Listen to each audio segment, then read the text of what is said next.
če bi moral vsak tekmovalec, ki se prijavi in je pač sprejet v Masterchef, dobiti neko opozorilo, kaj bi to bilo?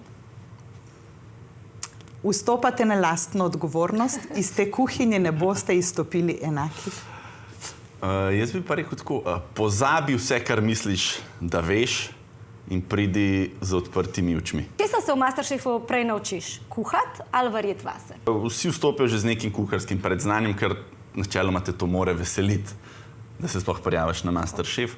Verjeti vase je pa dosti tekmovalcev in tekmovalk, ki pravzaprav mi trije ali pa mi vsi vidimo, da zna kuhati, da ima znanje, ampak glih to, da ne verjame vase, drži nazaj. In mi mu probamo, ko dobro skuha, uliti to samozavest, da pravzaprav začne verjeti vase, odpusti strah in potem so rezultati vedno boljši. No, saj vi ste, poleg tega, da ste sodniki, ste tudi, to je zelo pomembna sorodna funkcija vaša, tudi mentorja, ne? In kaj recimo rečeš tekmovalcu v tem primeru? Rečemo tako, kot sem zdaj povedal. Pač, znaš dobro kuhati, kamere si že pozabil, čas si že ukrojil in sam kuhaj, sam verjemi vase. Barbara, jaz te gledam, ko si stopila v to kuhno, pa ga kuhaš zdaj. To je druga Barbara. Daj eno petko, daj. Dajte stiskati. Če zaznate, da vam pade, stisnite še enkrat. Mislim, da predvsem ti mentorski naši nasveti pridejo najbolj prav v trenutkih, ko jim ne uspe. Veliko tekmovalcev vstopi z nekimi mejami, ki so si jih nekako sami v glavi postavili. In si misli, to znam, to mi pa ne gre, ali pa to pa jaz ne bi nikoli zmogel. Mi pa dostikrat te meje premikamo.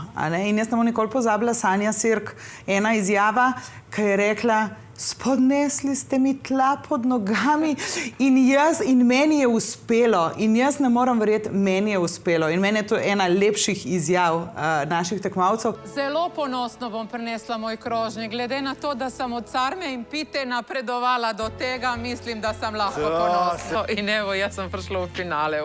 Še jaz težko verjamem. To jih po mojem dostikrat preseneti. Sami sebe, koliko so zmožni. Dobrodošli v polfinalu. A lahko verjamete, kje ste? Težko. Če bi mogla vidva zbrati eno znanje, ki ga tekmovalci odnesejo iz oddaje za vse življenje, kaj bi to bilo? Pa ne mislim samo kulinaričnega, ampak tudi mogoče kaj, kar so se naučili tekom tekmovanja v sebi. Jaz mislim, da sigurno je to delo pod pritiskom. Čist drugače razmišljajo pol. Zadnji 2 minuti. Eden gre na balkon, 2 gresta v zadnji boj. Jaz bi pa, eno je delo pod pritiskom, pa predvsem samozavest. Kamere premagajo dosti hiter, pritisk tudi hiter pohendlajo. Pol prije pa do točke, ko spoznajo, da vidijo, kaj zmorejo. In ne glede na to, ostanejo v kuhariji ali ne, imajo to samozavest, da vejo, ko je izziv, ga premagaš in boš boljši. Ti boš tukaj pa Nina lahko povedala kakšno zgodbico, da tukaj pa imajo tekmovalci, ki pridejo v Masterchef, imajo priložnost kuhati s sestavinami, do katerih najbrž v življenju bi zelo redko prišli do njih. Je bila kakšna taka sestavina v vseh teh sezonah, ki ste se tudi vi mogli ekstra potruditi, da ste jo našli? Ena taka je bila sigurno morski kamen. Tale kamen je bil še včeraj v morju v Splitu. Danes je že tukaj. Imaš školjkic, vidim neke algice, neke skale so tam. Kaj je zdaj to? Mi smo namreč takrat kuhali juho iz morskega kamna. Da ga dobiš, rabiš potapljače. Bila je zima in pač mi smo to rešili tako, da sem jaz kontaktirala tega gospoda iz Splita, ki to juho ima na meniju in je on svoje potapljače aktiviral in nam je nabral te morske kamne in alge.